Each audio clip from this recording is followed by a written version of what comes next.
Hello, Canucks fans. Welcome back to another episode of Canucks Conversation, brought to you by Bet365. Open an account with Bet365 today and bet on a huge range of markets. Whatever the moment, it's never ordinary at Bet365. Be sure to use code NATION when you sign up for an account. My name is Dave Gurgelli. I'm joined by Harmon Dial, our technical producer. The man at the controls is Jacob Lazar. And we are here to talk to you about two Canucks games. We're also going to dive into Brock Boeser, a hot topic in Vancouver right now. But Harm, busy weekend for both of us with back-to-back games. How was your weekend? Personally, it was great. It's interesting for the team, though, how quickly the vibes can change, right? There was finally a sense of optimism after the comeback win over Calgary, after the 6-goal explosion against Chicago. Now you had Utah in town and a perfect opportunity to really crush their playoff hopes. Can you imagine how high the vibes would have been if they won last night? Whereas instead what we got was a completely lifeless performance offensively. You let Utah back into the race. St. Louis is on a bit of a roll now. You look at the schedule and you got Winnipeg coming up. Filipino's out of the lineup. And now it's just remarkable to me how quickly in one day the vibes can flip like that. Lots to get to. You alluded to about three things that we need to get to there. Let's start with Saturday's game, a 6-2 win over the Chicago Blackhawks. Harm, I thought this was one where the away team wasn't very good. The home team took care of business the way that you want to see. No nonsense, no, Kevin Lankinen stole that one. None of that. Just they came to play. They were the better team from start to finish, and they won the game. They deserved that win. Really nice for the home fans to actually get some goals on home ice. 6 goals on home ice. Not something you see very often this season. Elias Pettersson with a goal and an assist. His streak continues. There you go. 3 goals in 4 games. Everybody's excited. 4 goals in 5 games.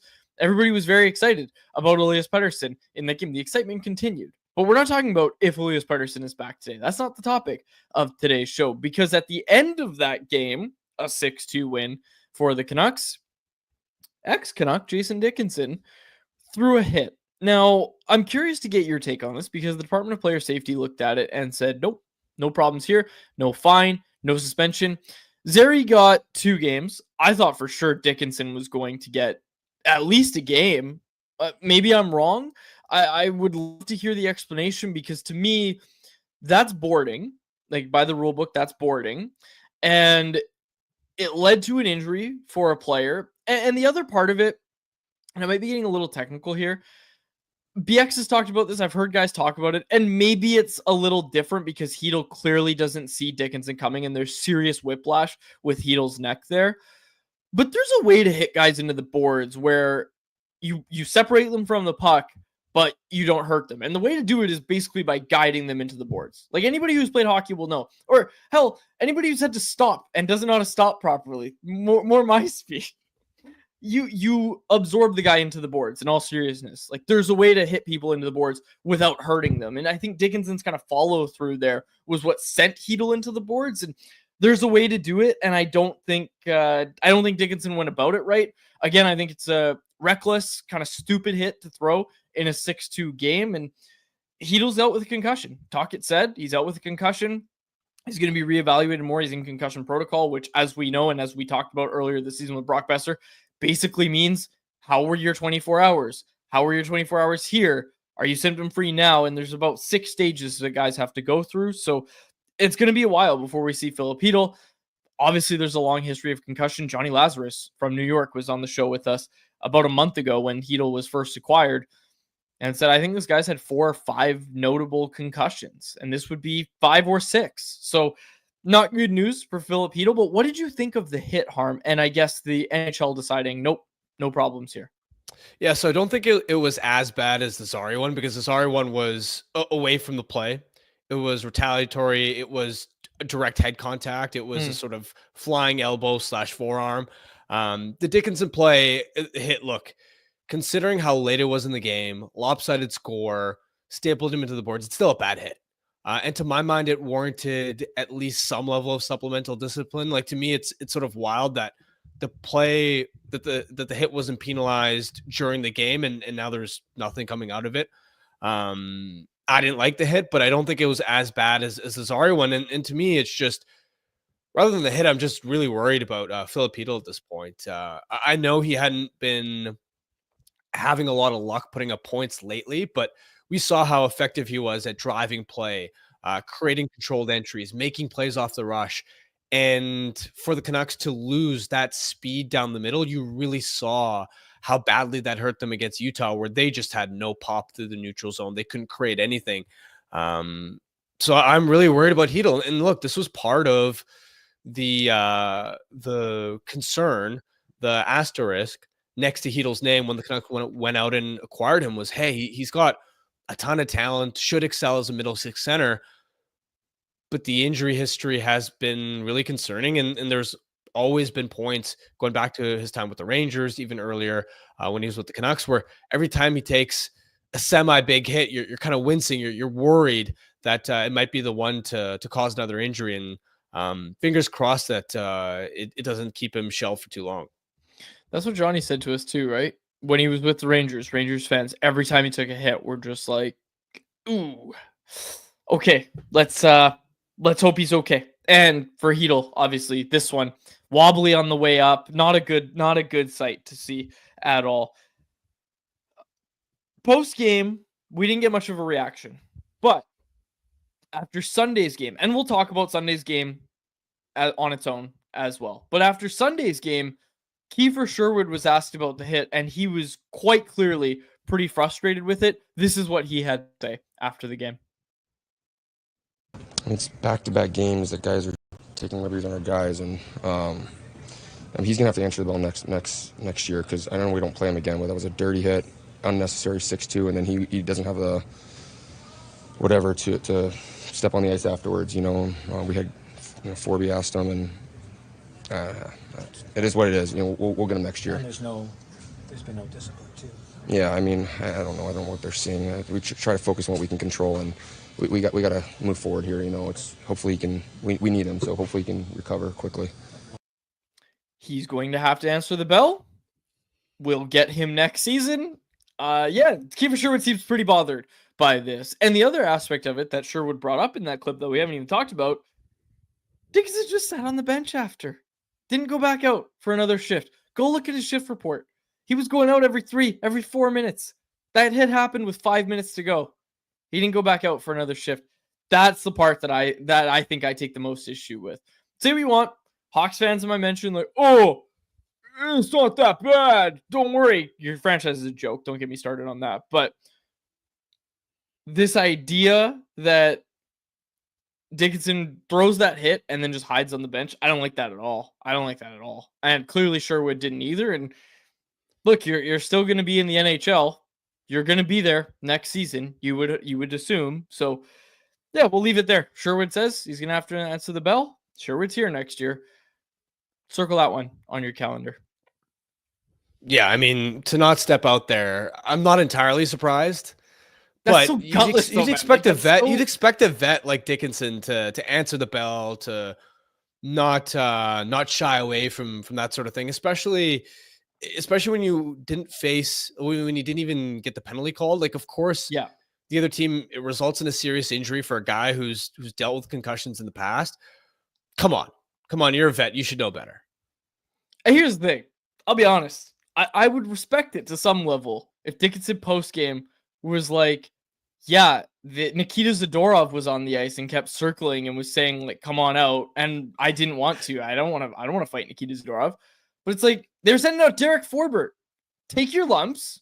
You pay the piper. Like this is what happens when you throw these hits. Again, late in the game. Like, it was just such an unnecessary hit, and I don't need to go into it more. I feel horrible for Connor Bedard. Get that guy out of Chicago. I think I saw him post-game. I don't know if you saw this. He blinked in Morse code, get me out of Chicago. And he was asking Canucks Convo to start talking about it, I think. That's a joke for legal purposes. That's a joke. But anyways. Well, you're down bad as a franchise when Nils Amon is scoring on you. We're going to get to that. Highlight reel play, too. We're going to get to that because Kiefer Sherwood's going to be brought up again. Calcio Storico in the chat brought this up. He said Blackhawks coaching is insane, sending Bedard out to the dogs instead of letting Dickinson answer the bell. gotta say, as much as I love Connor Bedard, and I think they got to get him out of Chicago, I love to see Philip Hronek go after him. And not in any predatory way where it's like he's going to get injured, but just like grab him after a whistle. That's it. Dickinson doesn't come back out. That's what should happen. Like, that is going to happen. That's the code. I like my old school hockey.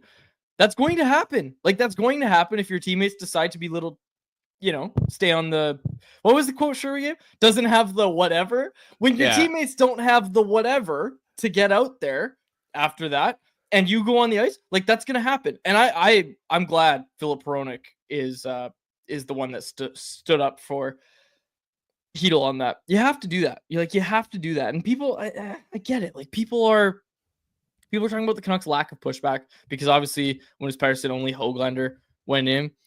Like,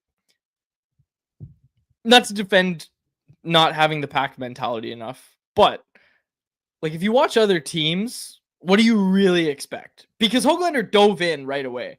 Are you expecting Elias Pettersson to 2-on-1 Connor Zary? Like, that doesn't really happen a ton.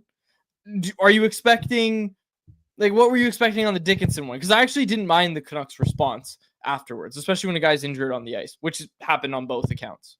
Yeah, and again, on the Zary one, watching the play back, DPD was at the bottom of the pile.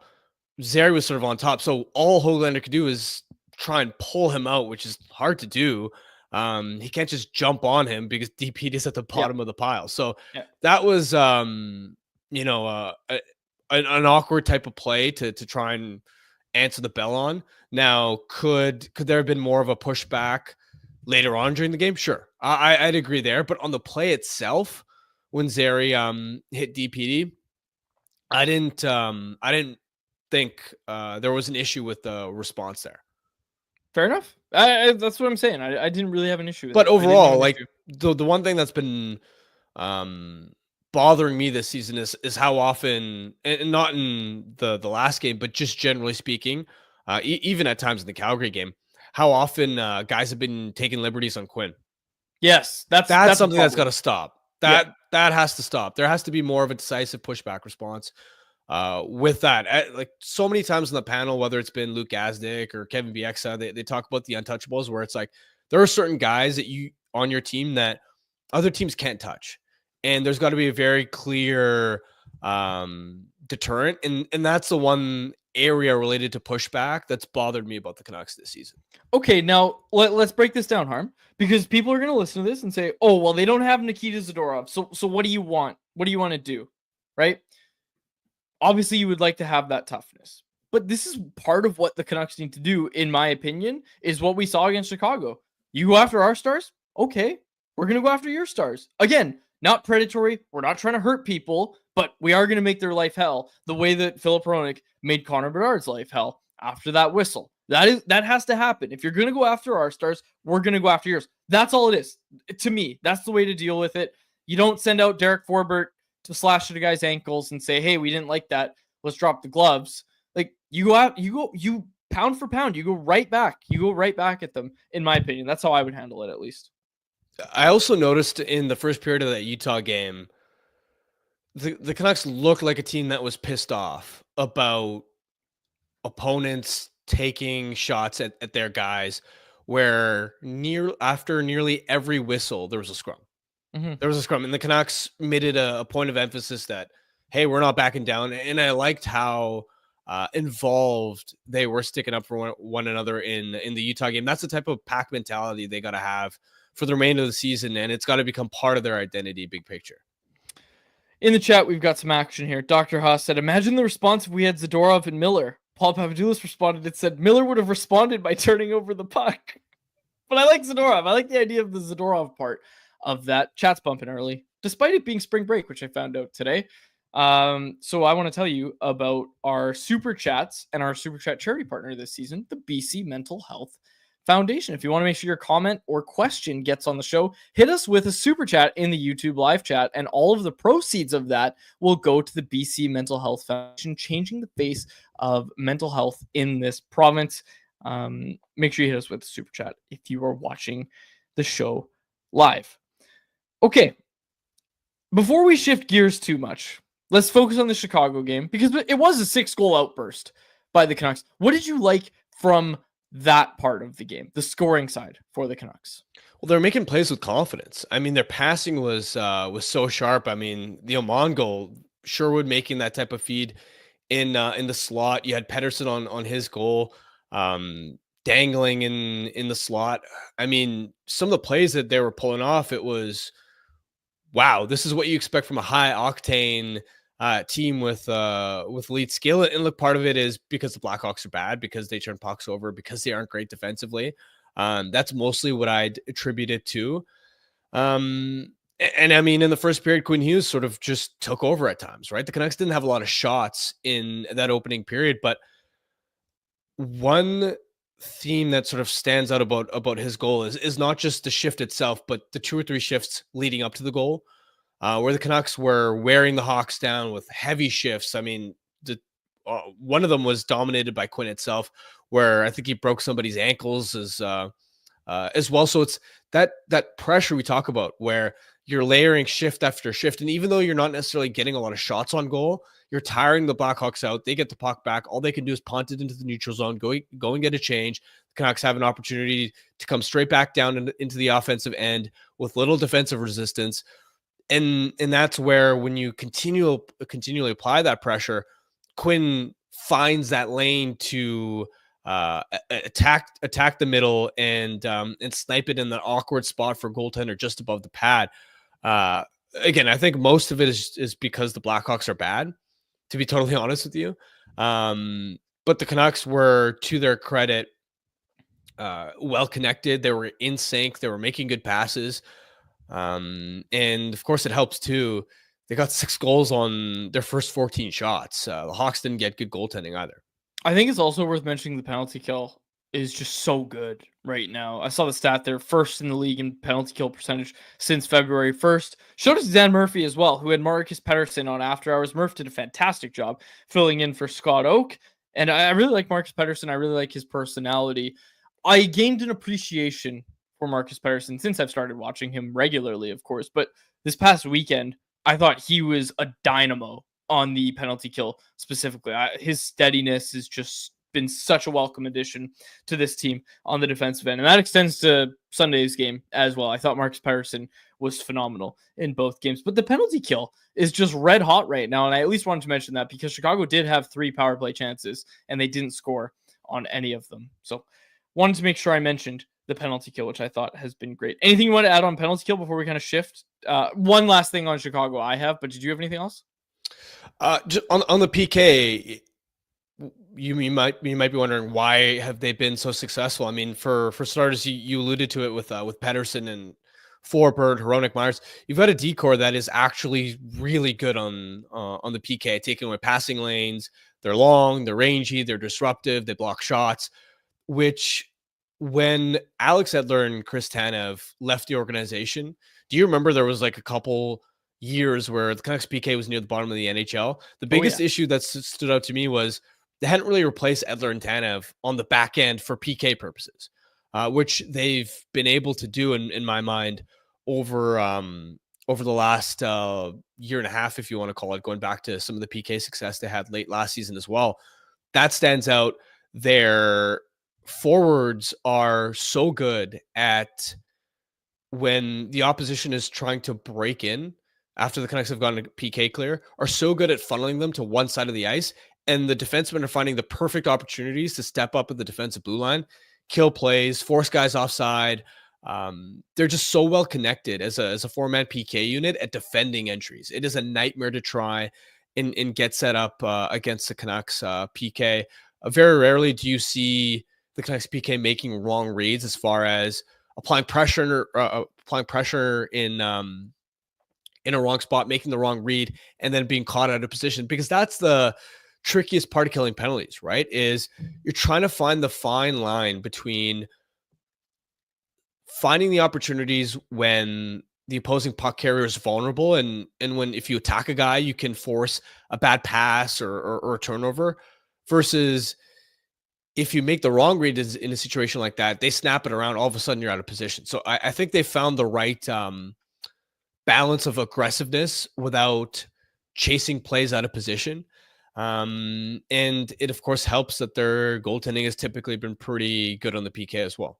Do you buy into the theory that Derek Forbert's just taught everybody how to read power plays properly? He's an elite PK guy. He's the first one to react. Do you notice this? Next time you're watching a Canucks game, which everybody listening to this should be, just watch that Derek Forbert's like the first guy to react, and then everybody kind of follows. And even if they're not looking at him, he's just quicker than everybody on the penalty kill, which is crazy. But you really do notice it. You really do notice that he is an elite penalty killer, as you said. I think with Forbert too, once the Canucks have been able to get Hronek out of the lineup or off the team, no Juleson no longer in the lineup, you're able to have more mobility with the rest of your decor. It makes it so much easier to slot Forbert into your lineup on a full-time basis and have confidence with him, even taking shifts at 5-on-5, knowing that, okay, other guys can move the puck, other guys can skate, other guys are able to sort of make up for Forbert's skating and puck moving limitations, as opposed to in the past. In the first half, I mean, the bottom four, it felt like Forbert was definitely one of the like part of the problem.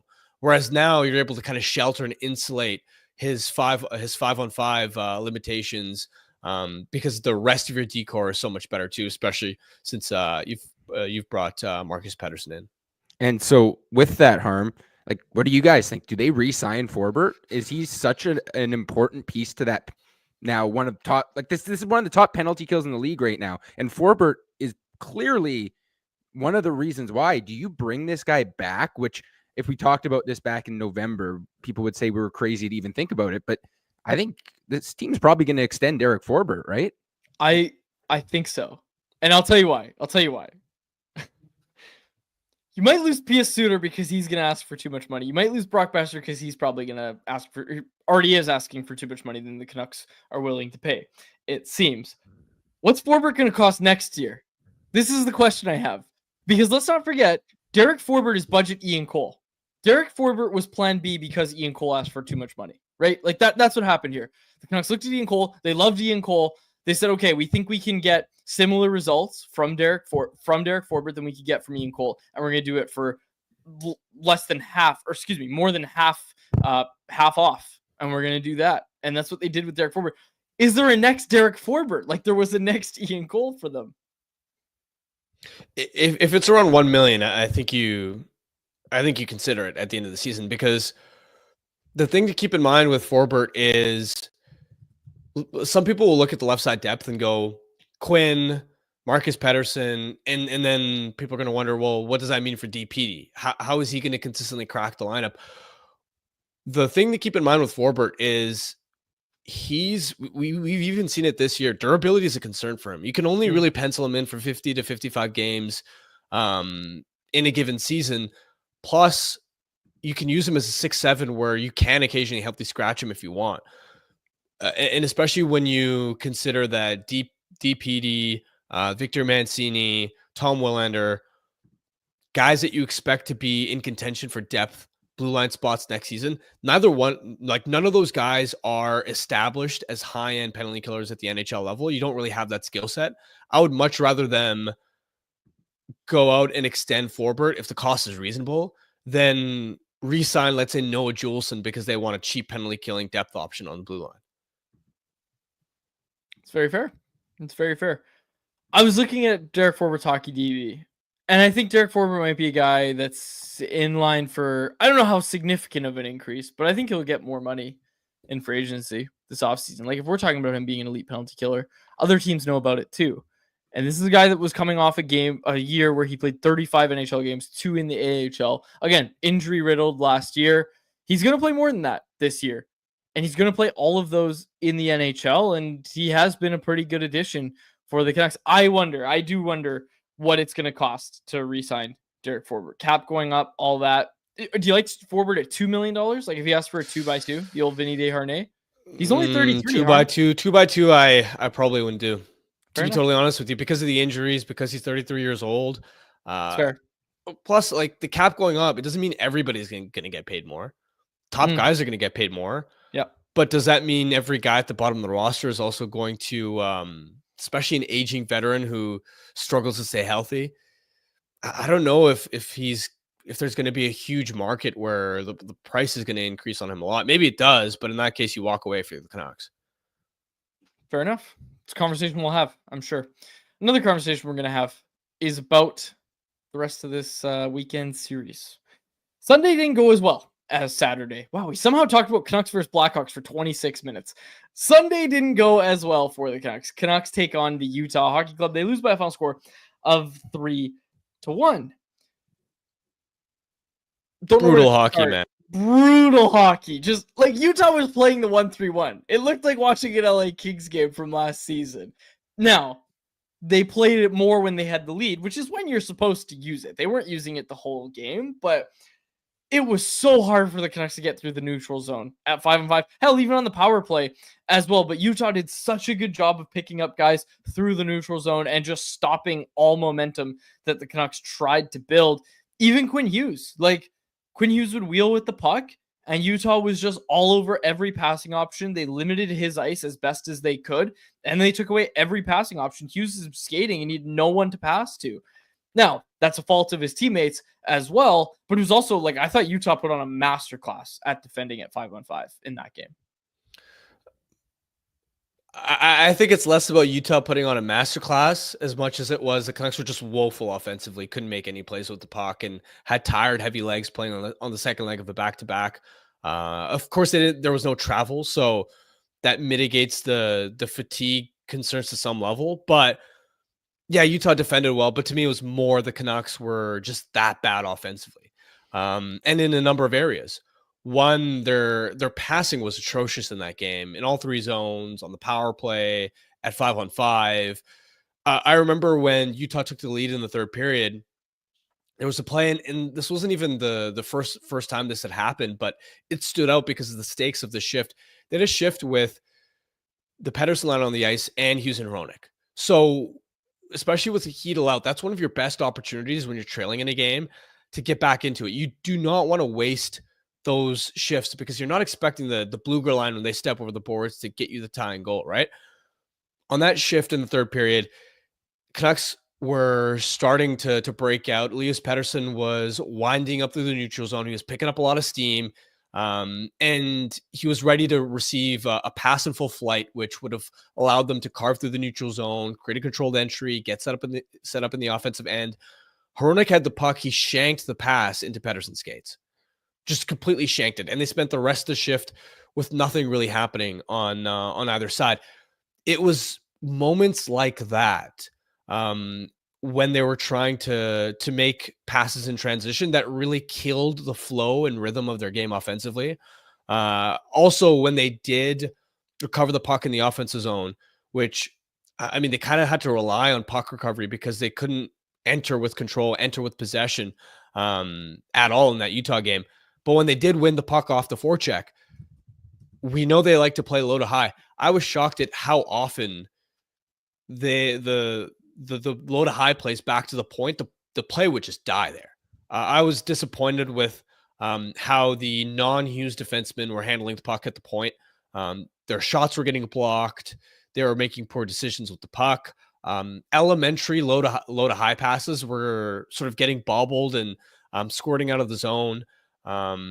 There was one play, and I believe Canucks Army clipped it as well, where Hughes was beaver tailing for the puck. Mancini had it at the right point. Mancini seemed to have tunnel vision, didn't know that Hughes was there apparently, and tried to take a bad point shot that got blocked.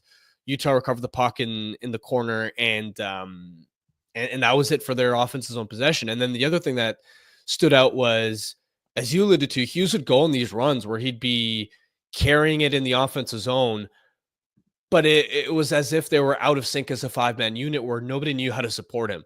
A lot of times he was just throwing pucks into the slot with sort of hope plays because there wasn't an apparent passing lane opening up. So they were just completely out of sync, out of order, disorganized, and so lifeless. So do you think it was more Canucks didn't play well or Utah played really well? I thought it was more Canucks didn't play well. Now, I'll give them credit for how well they defended through the first two periods. To me, when I look at the first two periods, the only semi-threatening chance they got, and it wasn't even a true grade A, was in the first period when Garland set Pia Suter up for a slot shot. Other than that, they had nothing offensively. And usually, when you're that inept at attacking, you're out of the game. You have no shot. But to me, they battled hard. They competed. They limited Utah's ability to pile up grade A chances. I know Utah got some shots, but through the first two periods, they weren't getting a lot of looks off the rush. Derek Forbert had a couple of clutch shot blocks. We saw the Connor Garland moment where he blocked a shot and then made such a slick play in the defensive zone to help ensure that the Canucks were able to transition the puck out of their own end and out of harm's way. They battled hard away from the puck, especially through the first two periods, but offensively with the puck, they were abysmal. I also thought Kevin Lankinen kind of saved their bacon early in that game. Thought he was really good in the first. He made a couple of sharp saves, but I didn't think they gave up a lot of true grade A's. I know Natural Stat Trick had Utah down for 8 grade A, 8 high danger chances in the first two periods. I thought the Canucks defended better than the underlying numbers would have indicated. Anything else you want to talk about with this game? I do want to dive in on Brock Boeser a bit. He's the subject of today's poll question. Do you want to talk anything else about that Utah game? I think we got to talk about the power play. I was just about to say, okay, power play. Yes, this is something Tocchet spoke about post-game as well. Getting the puck low because Utah was just pressuring the point. Harman, this has been the way to stop the Canucks power play for the past 5 years, it feels like. They love to pass between those three guys on the outside. When teams pressure like that, you've got to go in because you should have a man advantage. That's why it's called a power play. That's why it's a man advantage. You should have more guys down low when they come up high like that. But the Canucks were just not able to get the puck to those guys. And I didn't love the post-game quote, I guess, from Tocchet, where he's saying, oh, the coaching staff's frustrated because there were plays to be made. I get it, but didn't love that quote. But that's besides the point. That is seriously besides the point. The power play wasn't good enough last night, last afternoon. Yeah, last night against Utah, the power play. And that's the difference in the game. You get a 4-minute power play. Let's be honest, I don't think they really should have. I think Boeser did hold Clayton Keller a bit there, but you get a 4-minute power play. Those are the moments that you need guys to come up in. 100%. And it's been interesting with this Canucks power play because they ranked 19th in the NHL at 21.3% since February 1st when JT Miller left, which on paper, if you told me the Canucks power play would be 19th in the league after losing JT Miller, I'd go, you know what? That's okay. That's not too bad. But it's really interesting because when you follow the pattern of how the Canucks have actually looked on the man advantage, to go through their typical 4 or 5 opportunities in a game, it'll be, wow, they look awful. First attempt. Wow, they look awful again. Wow, they look awful again. Wow, they look awful again. And oh, look, they score in a relatively innocuous looking play. Right? Even the Hughes goal in the second period on the man advantage, it's relatively innocuous, not that dangerous looking play where, yeah, credit to the Canucks for having a double layer of screen. It's really tough for the goaltender to see through that. But ultimately, you don't see many power play goals coming off point shots. And that's why I think it's been the power play has looked even worse than their efficiency would seem to indicate since the Miller trade. I think they've actually been kind of fortunate to get the goals that they have. Is the point I'm trying to make. They've looked awful when the power play hasn't scored. And even when it has scored, it hasn't always looked pretty. It sort of felt like they've gotten bounces going their way. And when I specifically look at the double minor 4-minute power play chance they had, Utah was winning puck battles. Hronek had a draw pass straight to a Utah player where, again, the pattern and theme of the entire night was their passing was atrocious. They were losing draws. Their entries weren't working. It was just brutal to watch. And I know Tocchet watched tape of the 4-minute power play right after the game ended. He told us reporters that after the end of the game. That was like the first thing they did, and he was really adamant about there were opportunities there to make plays down low. And I agree to a certain extent, right? If you're pressuring the top, you got to find a way to move the puck down low. But with that said, I mean, they were spending way too much time in their own end and in the neutral zone trying to get set up for that to even matter. It's not like they controlled the puck in the offensive end for all 4 of those minutes, and it's just, oh, they couldn't find the right play. They were barely set up for even half of those 2 power play opportunities. So to me, it's a lot more than just, oh, they didn't find the right plays down low. They were completely out of sync, completely out of order. And one thought that I had talking to Daniel Wagner after the game too was, especially seeing Lecker near the end of near the end of one of the opportunities, making a nice entry, finally getting the Canucks set up, is if you're going to have him in the lineup, and he really struggled at 5-on-5, I thought, last night. But if you're going to have him in the lineup, isn't it for what he can do offensively for you on the power play? I wouldn't mind seeing him get a look at on the first unit over a guy like Connor Garland because of what he can do on entries and because he's actually got some skill. I agree with you. People in the chat are saying it too. Lecker should have been on PP2 over Myers. Well, he was on PP2 towards the end there, but I meant I'd give him an opportunity on PP1. Oh, I like that. I like that a lot. Garland's there for the zone entries, as you said. But he's not that good at them. That is the point. There's a good take. And again, the one good zone entry they had on that 4-minute opportunity was when Lecker took it up the ice. Really good point. I didn't even think of that. I would like to see him get a shot. I also, you did say it. He hasn't been good at 5-on-5. Haven't been as thrilled with his game in this call-up. He has struggled. Then, I mean, again, I was saying before the deadline, oh, there's your internal replacement for Brock Boeser. Unfortunately, I might be right about that, but that's only because of how bad Brock Boeser's played. So let's get to our poll question, which is about Brock Boeser. Our poll question is brought to you by Pacific Toyota Dealers, who want to tell you about the 100% electric Toyota BZ4X, an SUV packed with plenty of space. The BZ4X is backed by the peace of mind that comes with knowing you're driving a Toyota. When you choose the BZ4X, you can get up to $6,500 in rebates and incentives, and now you can finance a 2025 BZ4X from 3.29% APR for 36 months.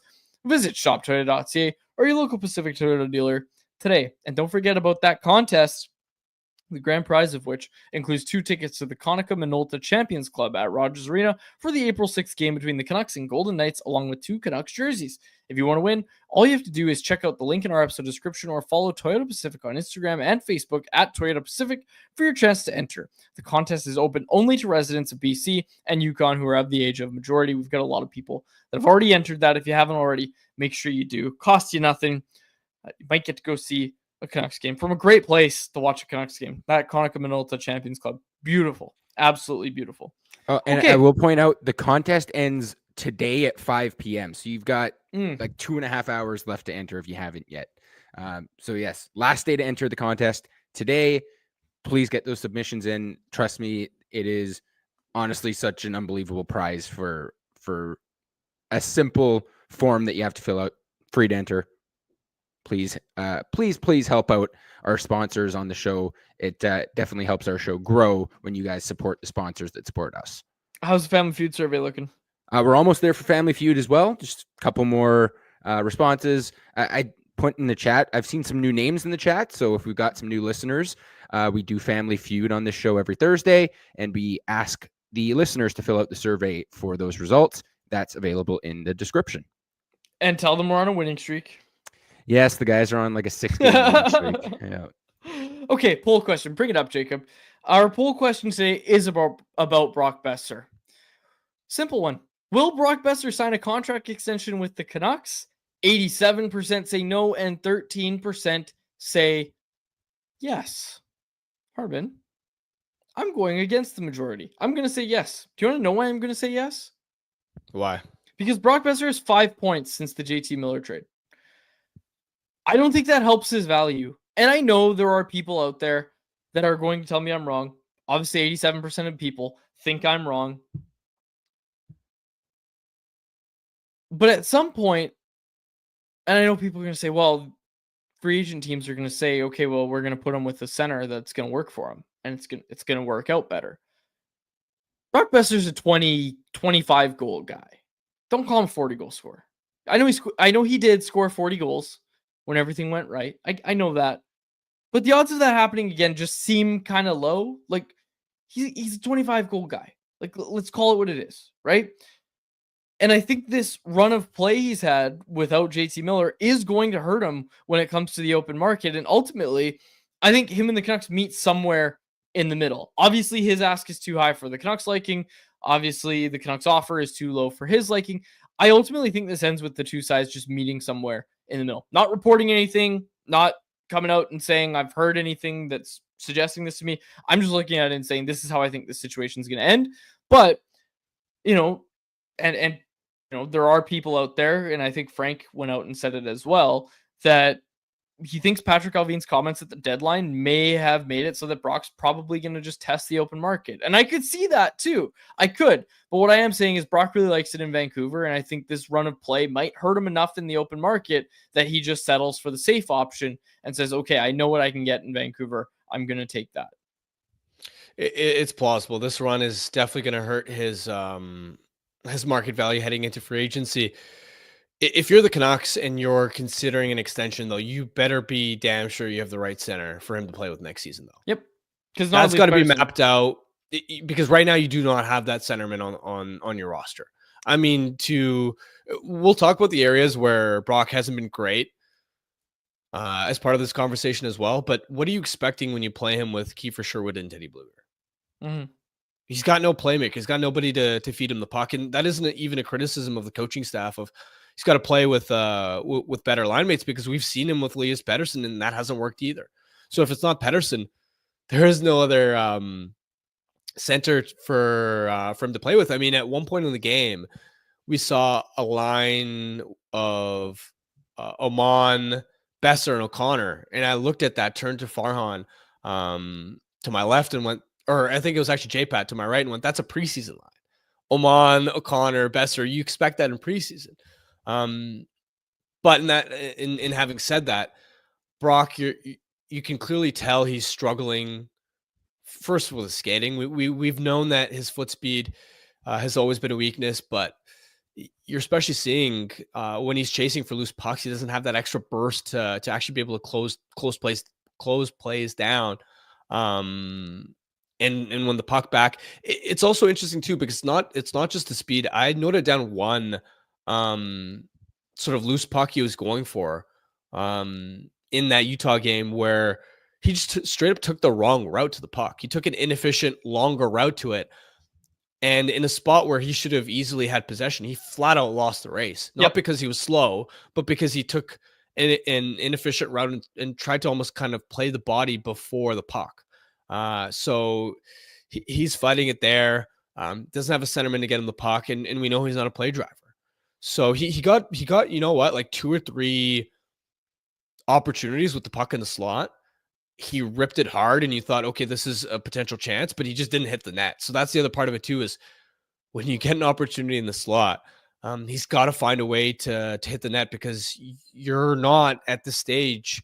If you're Brock, going to get 5 or 6 opportunities in prime scoring locations, you're only going to get maybe 2 or 3, given the lack of playmaking help around you. So you got to find a way to bury those opportunities, and at the very least hit the net. A lot of response coming in right now. Angelo in the chat said the Rangers should be interested in Brock. I could see that. I could see the Rangers absolutely making a play for Brock Boeser. In fact, they probably should. Like, that's a luxury you don't always get, is to say, okay, we have this guy signed long-term in JT Miller, and we know that this is arguably the best winger for him, and this is going to help us unlock the best version of him. Absolutely, the Rangers should be making a play for Brock Boeser. The problem is they've shifted Zibanejad to the wing. On that right wing where Brock would normally play. He spent a lot of time with JT, and Zibanejad has been lighting it up. He's been so good since he moved away from center. Like, I know it's playing with JT too, but it is also just not having to play center, I think, has really helped Zibanejad. Well, also Zibanejad has a great shot. So now you're asking him, you're telling him you don't have to drive play anymore. JT can drive play. You just get open and rip the puck. And I'm going to look up the numbers now. Since the JT trade, Zibanejad has 20 points in his last 18 games. So do you need Brock when you already got Mika on the right wing sort of doing that job for you? Probably not. You convinced Zibanejad's just back? Like that's the place for him going forward, and He they were should play wing. him. He can't really drive play it. He's not he can't drive play like a true top six centerman anymore. Of course. But you think this production A keeps up and B repeats next year? Maybe not to this extent. And look, if I'm the Rangers, I'm still trying to find a way to see if I can get off of his contract. Yeah. But he has a full no move clause, so you're probably stuck with him. And yeah, I could see this extending Zibanejad's career as an effective top six player. I still don't think he's going to be worth his contract, but it's a lot better than what they were getting from him during the first half when he was playing like a third line center. Robbie asked this in the chat. Is Brock really that much better than Jake DeBrusk? This is what I'm trying to get at when I say you're looking at more of a 25 goal scorer. He is better than Jake DeBrusk, but how much better? Because Jake DeBrusk, what's Jake DeBrusk? $5.5 million? Am I right about that? Okay. So Jake DeBrusk, $5.5 million. How much better is Brock Boeser than Jake DeBrusk? I don't think it's a super wide margin. I'm right there with you, man. It's more fun when you disagree with me. But yeah, ultimately, I'm sure that's how the Canucks are looking at it too, right? It's just, yeah, it's tough. It's a tough conversation to have because we all really like Brock, the person. And I even like Brock, the player. But when we start talking about these numbers of like, yeah, $8 million over 7 years, I'm like, okay, that's a lot. And someone else was saying, would you rather do that or just go out in the free agent market and see what you can get Nikolai Ehlers for? And obviously, it's going to be more than Boeser, but like he is a better player as well. So it's an interesting conversation to have. I still think the two sides meet in the middle on this, and that Boeser ends up signing in Vancouver. I think it's going to be a lower number than we are expecting, but I think the two sides meet in the middle somehow. Yeah, we'll what see. What that looks like, I don't know. But let's move on. Let's get to anyone else, which is brought to you by our friends over at Greta, a great spot for all games, home and away. Greta Bar YVR is conveniently located just minutes from the arena. Make Greta your pre, post, or main spot to chill next time you're downtown. With drinks, the iconic street food menu, and of course the arcade games, head on down to Greta today. 50 West Cordova Street is the address. Let the games begin.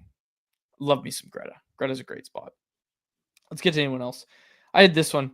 Jacob, can you pull up that BR Open Ice tweet of the Nils Amon goal? This was tweeted out during the Chicago game when Kiefer Sherwood made the beautiful blind backhand pass to Nils Amon. And Kiefer Sherwood obviously is the highlight on this play. And I told Wyatt to break it down in the Stanchies as well. Amon did really good work even at the blue line to stop Frank Nazar's, I don't even call it a breakout attempt. Frank Nazar had one of the worst games just from an individual player I've ever seen in my life. I thought he was awful. There's your answer on why San Jose is going to make the playoffs before Chicago does. Frank Nazar sucks, apparently. I thought he was pretty good, but he played like doo-doo on Saturday. I'm getting besides the point. But anyways, BR Open Ice tweets this out. They go, what a snipe by Nils Amon with the I don't even know what that emoji is. How do you describe that emoji? You know the one I'm talking about? The where you like blow out the side of your mouth and you're like, oh yeah. I've used it. I don't know how to describe the emoji. Actually, I was thinking of a different emoji. What emoji are you thinking? Now I can't describe the emoji I'm thinking of in my head. Without sounding like a. I always thought this idiot. was like blowing your nose. That's what I always thought it was. It's No, like you got no. the tissue and you're blowing your nose. Well, there is a blowing your nose. You're getting confused because that's the Android version, Jacob, that you're looking at. Is Android on Jake or is Jacob on Android? Yes, I am. Yeah. That's also come just from on. desktop. That was just I'll me choosing to take a shot. That was me choosing to take a shot at Jacob for no reason. No, I mean he deserves all the shots for being an Android user. That's the emoji. You see? Yeah, Okay, yeah. But doesn't that look different on X? That's It does. Yes, It looks it does. different. It does. The one on screen is the version off of the actual BR Open Ice tweet. So, anyways, it just cracked me up. It really, really cracked me up that they were like sniped by Amon. I'm like, that's gonna be like one of the first time Nils Amon has ended up You- on. you a should social just media. Erwin Soldier. Aquino in the chat got it. It's the sigh puff emoji. I don't think that's a sigh. No, I don't think that's right. I think that's wrong. Which I guess is what I don't think that's You right should be means. immediately relegated to the AHL if there ends up being a tweet like that about your NHL franchise. Sniped by Oman. Frank Nazar, not very good, Harm. Your thoughts? Because your boy, you were saying Chicago's so much better than It's not my Sharks. boy. Yeah, he was the other day when you were saying your Hawks are way better than my Sharks. I wasn't saying they're way better. I was just saying both of them have such a long road before their playoff teams. San Jose is getting their first Pirate Pack on it. I mean, I don't feel strongly enough about. If you want to make a bet around that, give me a certain year. That like, do you think the Sharks are a playoff team in 2 years? Maybe, but they're gonna be there before the Hawks. Don't try to turn this on me. Well, that's what I'm saying. I'm not arguing that Chicago is going to get there before San Jose. I'm But just you saying were. it's going to take a really long time for both teams. That's fair. But you were arguing. I'm that. pushing back against the idea that San Jose is way ahead of Chicago when they're basically in the same spot in the standings. That's fair, but they are ahead of them. They are ahead of them. Chicago's got nothing. Although, what's that defenseman's name? Luvashenov? Levshinov. That's close. He had his second NHL game against the Canucks. I actually thought he was good. Like there were a couple times where I saw him and I was like, oh, okay, like there is something there. This guy's gonna be a good player. I mean, Heard it you'd here hope first. so. As a The number second 2 The pick. second overall pick is gonna be a good player. Heard it here first. I mean, if I was Chicago, I still would have taken Demidov. Yes, Demidov. Can you imagine how nasty he would have been with Bedard? Was that the same draft? It was. Yeah. The year after Montreal let Mishkov pass, they made up That for was it. outrageous too. Yeah, it was, but they made up for it by not letting Demidov slide past them the year after. Yeah, And Demidov's so good. What's he at in the KHL? Do you know off the top of your head, Jacob? No, but I think he's like at or above a point per game. He's got 19 okay. goals and 30 assists through 63 games. So 49 points, but again, like okay, so a little under. playing, He's fallen under his pace. But he's playing on ska. Yeah. Okay. There's not a ton of points to go No. around on that team when you're a young kid. Because hold on. Guess what Ska's leading scorer has, just off the top of your head? I don't know, like 55 points. No, 49. It's Demidov. He's leading them in scoring Wow. as a 19-year-old, and that's the best team in the KHL. So I look at that. That's a really successful year for Demidov. I didn't know they were the same draft, though. I really didn't. I thought this Luskanevoj kid was 2 years ago. What? Levshinov. Levshinov. Yes, this past draft, the Celebrini draft. Levshinov. Celebrini, Levshinov, Seneca, Caden Lindstrom, and then Habs took Demidov at 5. I see some names of guys I wouldn't want on the Canadian World Junior team. Okay. Anything else either of you wanted to get to before we close out? No. All right. Fun show. Let's get to our Bet365 bet of the day, which is brought to you by Bet365. Jacob, can you pull up the tracker? Did I win my last bet? I've I don't told you remember what we I don't did. have access to the tracker anymore. We're going to make a new one starting today with this Okay. bet right here. Okay. That's crazy. Okay. The Minnesota Wild are taking on the LA Kings. The Wild are hosting the Kings, and I'm taking the underdog Minnesota Wild to beat the LA Kings. You can get the Minnesota Wild money line at plus 130 over on Bet365, a proud partner of Canucks Conversation. Open account at Bet365 today and bet on a huge range of markets. Whatever the moment is, never ordinary at Bet365. Be sure to use code NATION when you sign up for an account. Must be 90 plus to play. If you choose to play, please play responsibly. All right. We will close it out there for my co-host, Harmon Dial, and that Levshinov kid in Chicago. My name is David Grigelli. Thanks so much for this episode of Canucks Conversation. Canucks Conversation is live Monday through Friday, every weekday at 2 p.m. over on the Canucks Army YouTube channel. Make sure you like, subscribe, and interact in the YouTube live chat every day with us, folks.